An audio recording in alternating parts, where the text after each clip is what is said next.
My name is Jess, and I'm with the Wilmington Yoga Center, and I'm here to talk to you about breathing for inner peace and connection. So the material that we're going to get into, if it's something that you like to do with a close friend or a partner, you could do potentially sitting back to back, where you're able to actually feel one another breathing. But also when we're talking about connection, it's just the sense that oftentimes we're off in our own head and only partially present with what's going on in the moment and with the people that we're with. So everything that I'm talking about right now has both to do with your own health and well-being and with your ability to really be fully present so that you can serve not only yourself, but actually be useful in the way that you engage with another person. So I do have a little bit of a slideshow that I put together, and I will bring that up so that you're able to see. And hopefully I can press the, yep. I can press the Where is the Wilmington Yoga Center located? We are just above Tidal Creek Shopping. Okay. Yeah, the co-op on Oleander. So it's 5329 Oleander Drive, right on the second floor. Oh, we have Kelly on the line. Yes, I see. All right, awesome. Yeah, so Kelly, good afternoon. It's up to you if you want to open up your camera or not. I like to see who I'm talking to, but you're welcome to stay more, quiet if you want to. And we were just getting into this. We're talking about breathing for inner peace and connection. So regarding connection, it has to do with connecting to yourself. Physically, you might actually do some of the practices that we're talking about sitting back to back with a friend or partner, but it also simply has to do with connecting fully in the present with all of your awareness. And I am going to quickly check what's going on in the chat. Oh, great. Hi, Kelly. Yes. Now, I don't know if I can take that away. Do you see the chat on your screen with me? Oh, there it is. Okay, great. So are you seeing my slideshow? I am. Okay, great. All right, so here we are. So what we'll go through this afternoon is talking both about a little of the knowledge about the hows and whys of breathing and mindfulness and why it's impactful on our health and why it's beneficial to our health, as well as a few simple skills to take away so that you can put this into practice. So we will talk about 3 specific skills for cultivating inner peace, as well as at least 3 specific breathing techniques. But I've learned already that some of you have some knowledge about yogic breathing, so I can go a little further if it's helpful to you. And then question and answer. If we've got a little bit of a turnout and some of you have some questions, I'm here for that too. So we have the expression in our dialogue about things that take our breath away.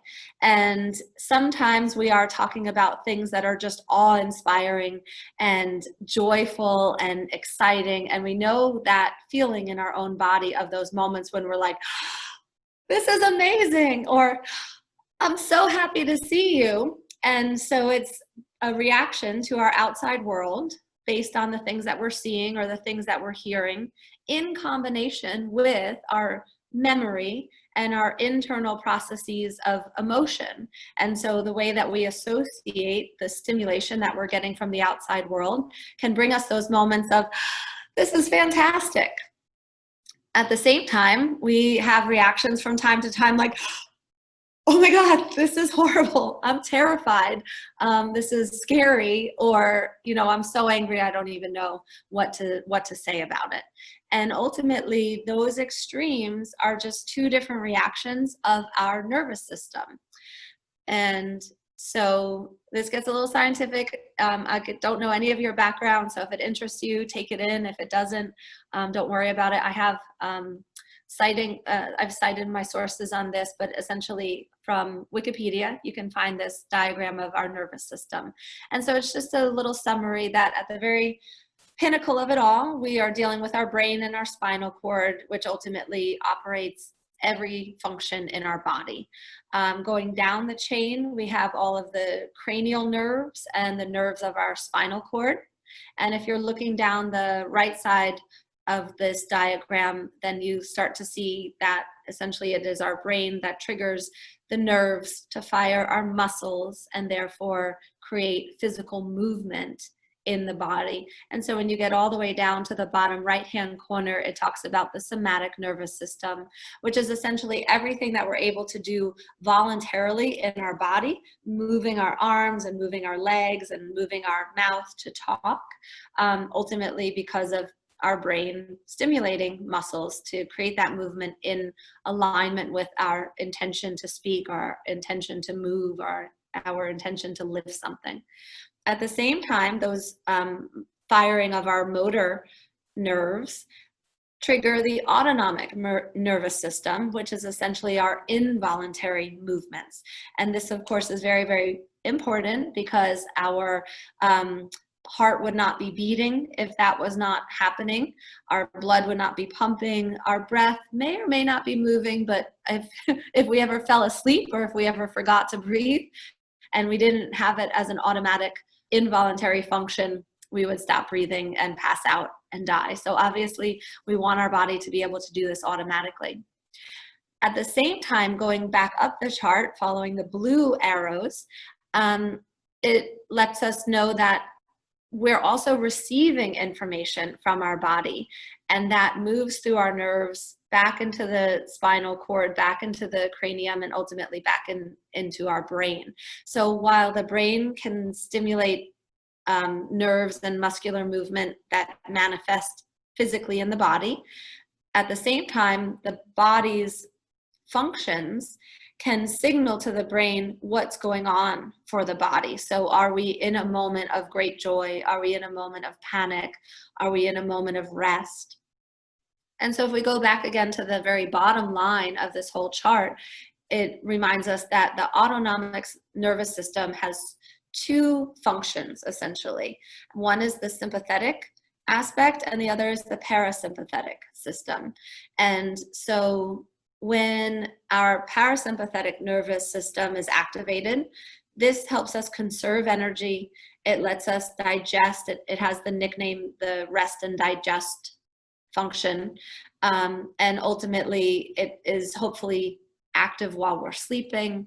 It's active while we're peaceful and happy.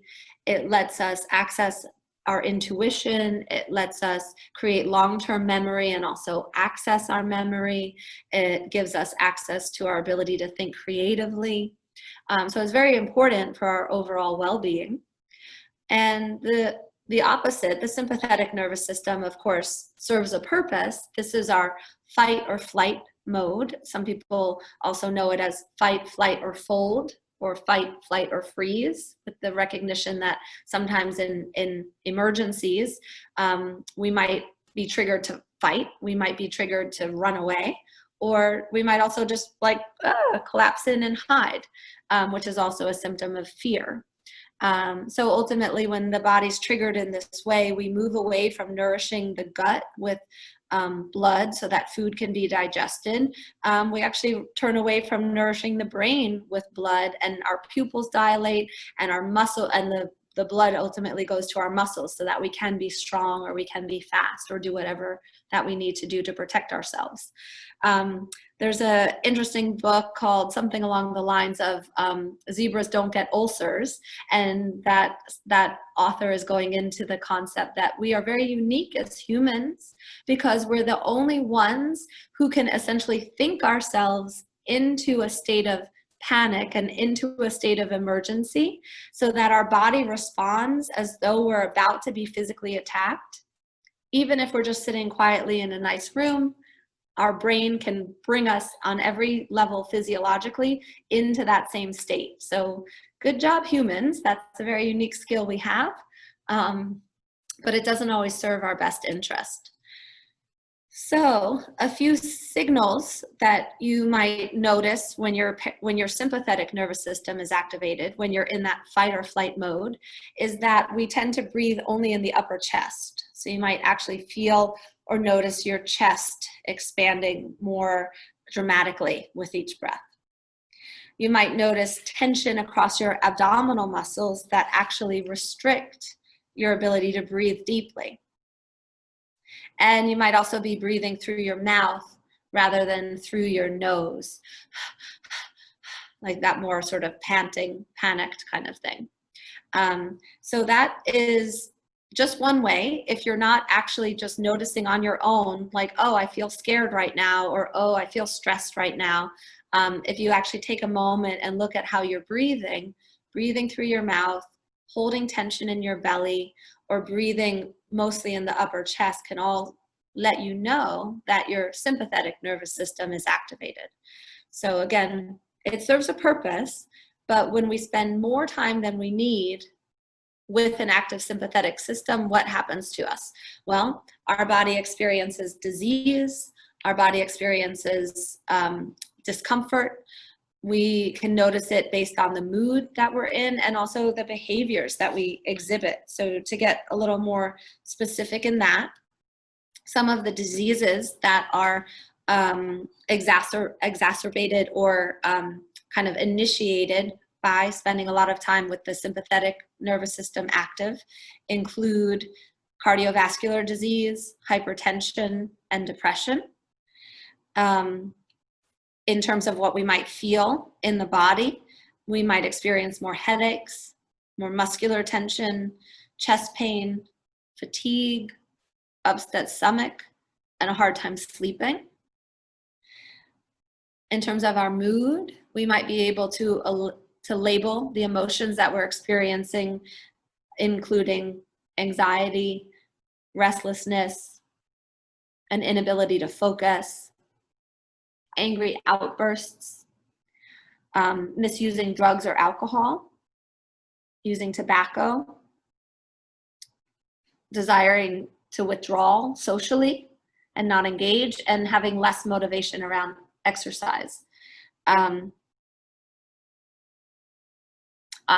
Sorry, I leapt between mood and behavior. So mood includes that lack of focus as well as overwhelm and sadness. And then the last things that I mentioned, angry outbursts and so on, have to do with then what manifests. If you're in these negative moods, if you're in these negative emotions, what are the type of actions that we're more likely to take? Essentially, they include things that are either numbing us from our experience or reacting in an overreactive way to our environment. And those are, again, all natural progressions of being in a state of an active sympathetic system. So how do we then move away from just falling into these behaviors and living with these negative emotions? Breath, believe it or not, is an amazing tool. And I think we've talked a little bit that some of you already know this or have experienced this in real life. Like if you're upset, take a few deep breaths. If you're scared, take a few deep breaths. But there's actually a really strong reason behind why this works. All right, I just opened up the chat, so I want to try to just clear that out. Are you seeing the chat, or is that not there for you? Oh, okay, good. Yeah, so it's good now. Okay, so the brain works in a few different ways to control our breathing. The brain stem is the part of our brain that signals the breath to move automatically. We don't have to think about it. We don't have to do anything about it. Our metabolic system tells our brain what our body needs in terms of digestion, in terms of oxygen, in terms of blood flowing, and it just does it. So that's good news. Then the cerebral cortex serves a different function in our breathing. And that is that here now we can consciously choose to change the way we're breathing. And that's what we were talking about a little earlier. We can count the length of our breath. We could choose to breathe through our nose or through our mouth. We could intentionally make our breath more forceful. And all of that then changes the signals that are returning to the brain. And then finally, we've got the limbic area of the brain, which has to do with our emotions. And so where I was talking earlier with our picture of the Grand Canyon and the lion, based on what triggers us emotionally and what emotion is triggered, our breath might change also. So the beautiful thing about all of that in combination is that as Thich Nhat Hanh, the wonderful Buddhist meditation teacher, offers. Breathing in, I calm my body. Breathing out, I smile.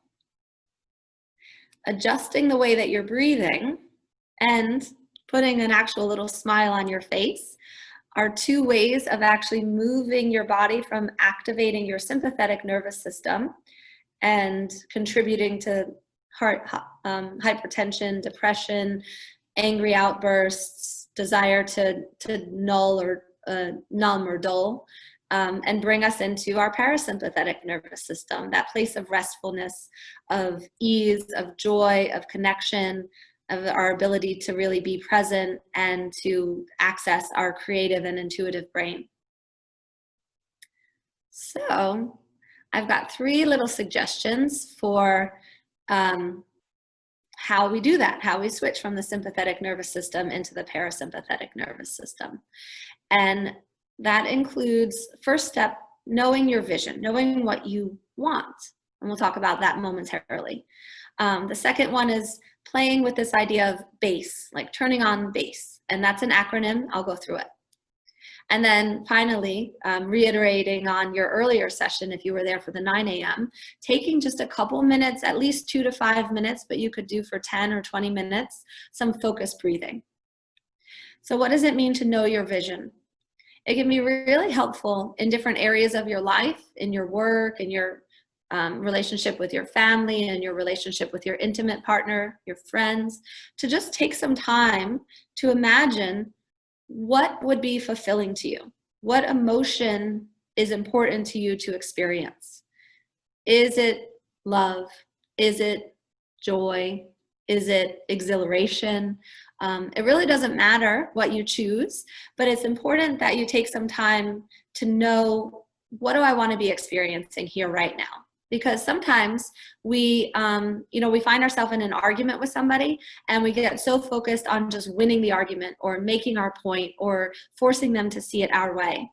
And we forget that maybe the emotion that we actually want to be experiencing is one of connection, or one of peace, or one of mutual respect. So when we know what our actual vision is, it can really help us to pause in that moment and say, wait a second, is this action actually going to take me to manifesting that vision, that emotion that I want to be experiencing in this relationship, in this moment? So that's an important thing to kind of have in your back pocket. How do we bring ourselves back to that emotion when we need to? This is the acronym BASE. And so we're talking about breathing, aligning physically, connecting with our senses, and smiling. So the first step, just pause for a minute, take 2 to 3 deep breaths. Just don't say anything when you're in that fearful state, when you're in that angry state, when you're stressed out. Just take a couple deep breaths. Then number 2, aligning the spine. So if you're seated, you can align with your hips. If you're standing, you can align with your feet. Take a moment literally just to kind of move around and feel where you feel the most balanced in your lower body. And then a little bit of movement forward and back, side to side, maybe twisting in the spine, shoulders up, shoulders down. Let them balance over your hips. And then a little bit of movement, if it's comfortable for you, through the head or neck. Finally, imagining the ears drawing up and back so that the neck is long and the crown of your head is lined straight up over the center of your pelvis and over the arches of your feet. And you might use the breath with this. So inhale to bring a little length to your spine, and exhale to let the more superficial muscles relax. And then number 3 is sensing. So this is just a great tool, again, to really bring you into the physical space of the present moment. Any sense will do. What do you see right now? What do you hear right now? What do you feel? What do you smell? If you're in communication with another person, maybe you take a moment to actually look at them. Notice their body language. Notice their facial expression. But just do something that actually anchors you in the present because of the stimulation that's coming into you from your environment. And then finally, smiling.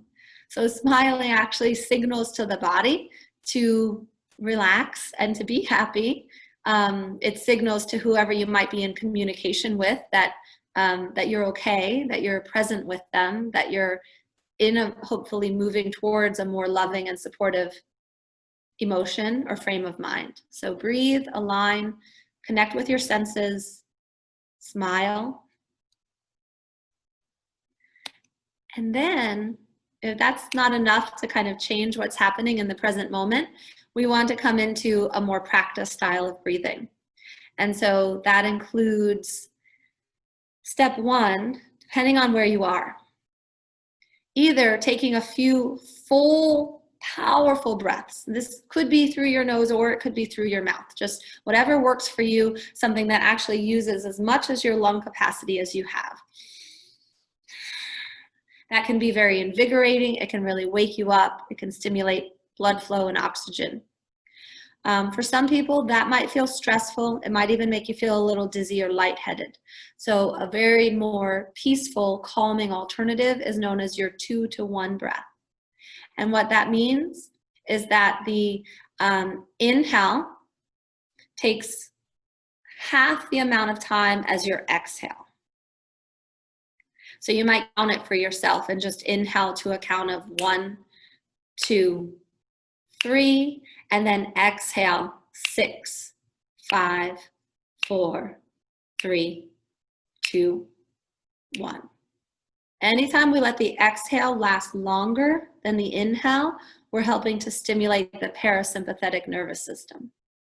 So that's a great place. You don't have to know any specific breathing technique, just steady little inhale and then let your exhale last a longer amount of time. So either one of those two breathing techniques should likely move you out of whatever current state you were in when you were starting to feel stressed or angry or sad or fatigued. But then here are two additional breathing techniques that come from yoga. The first is our 3-part breathing. And it is encouraging us to use the full capacity of our lungs. So when you're first learning this, it can be helpful to do laying down on your back. But as I mentioned, you could also do it sitting back to back with a partner. And once you get the hang of it, you can do it sitting upright, placing one hand on your belly, placing one hand on your chest. And then without forcing, not every breath is going to be exactly the same, but your inhale begins by softening your abdomen and letting it expand like a little balloon. Once you reach the fullness of your belly, see if you can feel the sides of your ribs expanding a little bit. And that should bring you to about 80 or 90% of your full lung capacity. If you have a little more room, the breath comes into the upper chest, feeling a sense of broadening across your collarbone. And then this is less important, but you might be able to exhale chest, ribs, belly, or you might just feel them all sort of close down at the same time. So again, at first, when you're learning that, it might be a shorter inhale and a longer exhale to calm the body. But over time, you can start to move into an equal breath so that the inhale takes the same amount of time as the exhale. And that's just very soothing for your nervous system overall. And then the final breathing technique for people with a little more experience, and also as long as you're not dealing with uncontrolled high blood pressure or pregnancy, you can move into the 4-part breath. So with blood pressure issues, with pregnancy, you can still do this, but what we'll be working on is holding the breath at the top and holding the breath out at the bottom. So you just want to keep that very brief if you're dealing with any of those cautions. Otherwise, some people end up building this 4-part breath to the point that they can inhale for 5 seconds, or actually inhale for 15 seconds, hold for 15, exhale for 15, and keep the breath out for 15 seconds. I can't do that, and I've been practicing yoga like my whole life practically. But that gives you a 1-minute breath cycle. And in yogic texts, they say that is a place where your whole nervous system just has a complete reset, a complete reboot. But the nice thing is that we can get the benefits without going to that extreme. So you might strive for something like a 3-second breath count, or maybe a 5 or 6 breath count. And so what that would look like is inhaling 3, 2, 1, closing the throat lightly, holding at the top, 3, 2, 1, emptying the breath, 3, 2, 1, and holding the breath out, 3, 2, 1. Before inhaling again, 3, 2, 1. So those are the 2 styles of breathing that we can practice. You might count your breath, or you might do like Thich Nhat Hanh and work with a mantra or a meditation or a phrase that you repeat. So it might be as simple as breathing in, I calm my body. Breathing out, I smile.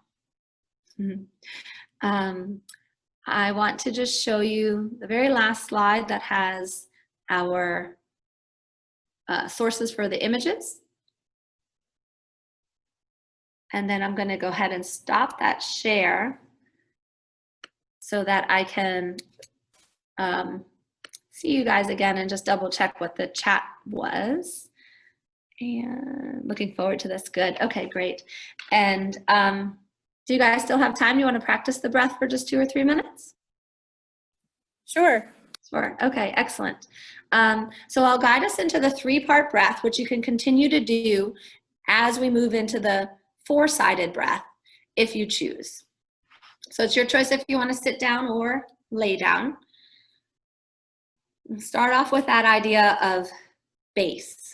So just coming back to your base, let yourself take 2 or 3 breaths naturally. No need to really think too much about them. Just nice full breaths. Give yourself a moment to try aligning your spine. So imagine that the inhale makes you a little taller and a little broader. And the exhale lets you soften any muscles that aren't really necessary right now. Give yourself a moment to recognize maybe just one of your senses, whichever one gives you an awareness of this moment. If the eyes are closed, you might see the color of light. If your eyes are open, you might fix your gaze onto one thing. You might notice the vibration of my voice in your ears, or the fragrance of your room.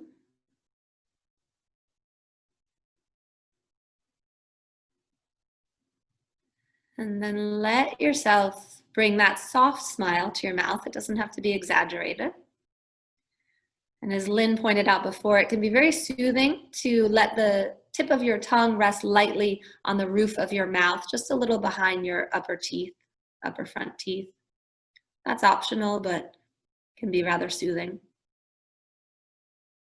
And so for just a couple cycles, let's inhale to a count of 3, 2, 1, and empty the breath. 6, 5, 4, 3, 2, 1. Twice more in. 3, 2, 1. Slow exhale. 6, 5, 4, 3, 2, 1. Last one. Slow inhale. 3, 2, 1. Slower exhale. 6, 5, 4, 3, 2, 1. Continue, but now with one hand on your belly, notice, can you let your belly fill like a basketball, inhaling? And as the breath empties, feel your navel gently moving towards the spine. Inhaling, belly fills. Especially if you're laying on your back, with the exhale, the weight of gravity might draw your belly towards your spine. One more round, inhaling, just letting the abdomen be as soft and passive as you're able. And exhaling. And then keeping the hand on your belly, bring one to your heart. Now imagine this like a wave flowing through the body from the base of your pelvis up to the crown. Inhaling, belly fills. Ribs expand sideways. Upper chest might broaden just a tiny little bit. And then the hand beneath your heart falls. Ribs knit towards each other. Navel softens towards the spine. Twice more. Inhaling belly. Ribs, chest. Exhaling chest, ribs, belly. And you might start to come into that more balanced pacing. Inhale begins to take more time, belly, because we're using more of the space, ribs, chest. And with that longer inhale, now the exhale begins to match the pacing, emptying. Navel to spine. So here again, stay with this if you notice any tension in your effort, or if you know you're working with any blood pressure issues or pregnancy and just want to be extra cautious. Otherwise, we'll keep the 3 count, but move into a 4-part breath. So inhaling, belly, ribs, chest, lightly close the throat, a subtle swallow, holding 3, 2, 1. Let the breath empty. Chest, ribs, belly. Hold the breath out. 3, 2, 1. Twice more. Inhaling, belly, ribs, chest. Hold at the top. 3, 2, 1. Emptying. Chest, ribs, belly. Hold at the bottom. 3, 2, 1. Last cycle. In, belly, ribs, chest. Hold. 3, 2, 1. Out, chest, ribs, belly. Hold the breath. 3, 2, 1. You're ready? Just let your hands fall into your lap. Take a moment, breathing in and out through the nose. Just notice anything about your current mood or experience has shifted slightly. And then when you feel ready, let your eyes gently open or come back to your screen. If you want to bring any little movements into the spine, arching forward and back, feel free. So I neglected to mention, hopefully all that breathing was taking place through the nose. That's the most soothing for our body. I know I've run a little long because we were kind of chit-chatting at first, just to takeaways. Know how you want to be feeling in a situation. Come back to that in your imagination regularly, so that when you're in the tenser situations, you know what the outcome is that you're going for. Remember the idea of base. Just breathe, align, become aware of your senses so that you land in the present and smile. And then the breathing techniques can be very simple. Long, slow exhales calm you. Steady, full breaths energize you. And with a little more awareness of breath, you can learn to use the full capacity of your lungs with the 3-part breath, which is very calming and oxygenating.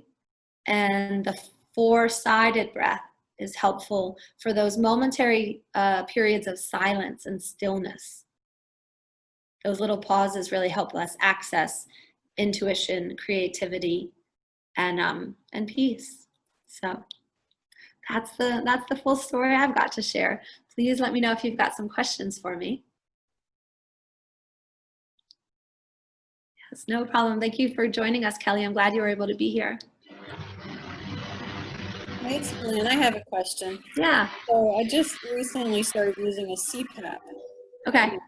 And I found I had to really adjust my breathing because everything is through the nose. I wear a little just nose puff thing, pillow it's called, under the nose so it doesn't go over my face. But I used to breathe in through the nose, out through the mouth. I do that regularly as I go to sleep, but now I have to only breathe through the nose. Yeah. Breathe through the exhale through my mouth, it messes up the machine. So the Yeah. question is, have you worked with anybody that is trying to change that behavior? Um, Not in that specific sense to like retrain them, but ultimately, like I mentioned before, breathing through the mouth is a sign that we're kind of falling into our sympathetic nervous system. Some people are talking about now with us having to wear masks, that more people are just prone to want to breathe through their mouth in the mask, and that's part of why some people feel kind of so stressed and uncomfortable when they're wearing it. But our natural pattern of breathing is meant to be through the nose. So the difficult thing with that is that, and essentially like the nose has cilia in it that filters out the pollution from the air, and that's part of the reason why it's so important, in addition to the way that it signals our nervous system to either be restful or to be activated. Now, occasionally, an exhale through the mouth can release some heat through from the body. So if you're feeling like overheated or tense or whatever, a sigh could be an okay thing. But I mean, in yoga, there's a practice of a neti pot, which is literally warm water, yeah, with like salt and I forget if it's baking soda or baking powder, but you can also buy the packets that have it already mixed for safety's sake. And so rinsing the nose is one way to open up the channels. And another aspect is just doing the breathing practices regularly throughout the day when you're awake. And in fact, what I didn't get time to go into was that alternate nostril breathing. There's several different types of alternate nostril breathing where you actually just use your hand to close one nostril and then the other. Usually what happens is that one nostril flows more freely for about a 90-minute period, and then it shifts and the other side moves more freely if we're in good balance. If you have a deviated septum or something, it's not going to be like that.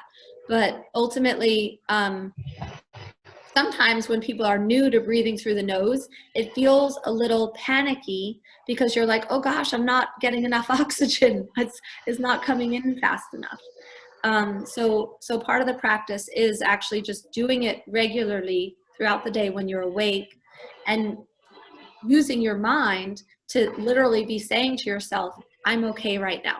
I'm breathing in slowly and I'm okay right now. Breathing in and my body is calm.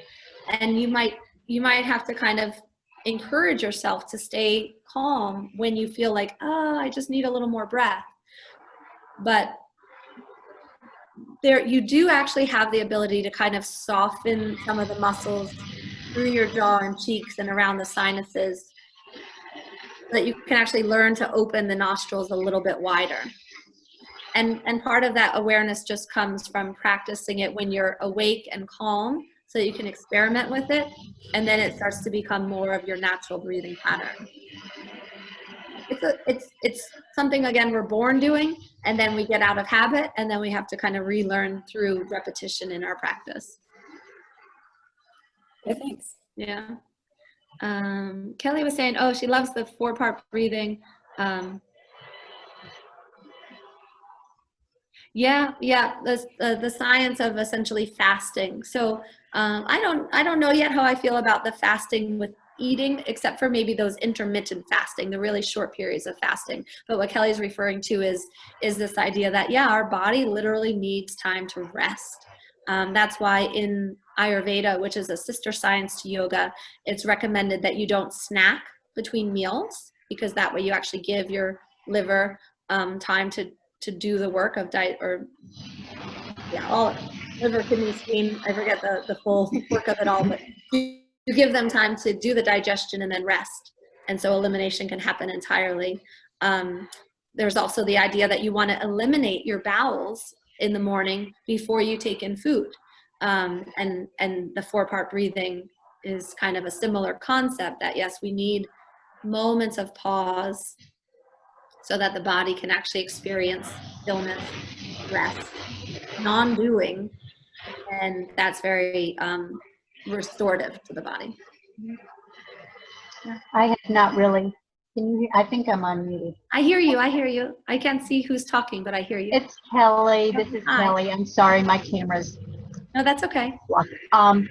But it was, you know not to eat, 9, 10 o'clock. You know this. but it was just, I saw an interesting paper about, try to eat at 6 o'clock so that you actually have a 12-hour fast in between the two times that you've eaten. I don't know if I can go that long, but even 8 o'clock, Yeah. from 8 until 7 the next morning or 6 the next morning. And, instead of just eating up until midnight, which is what I normally do, and then I have breakfast again, in the morning. Yeah. And that's why it's called break fast. Right.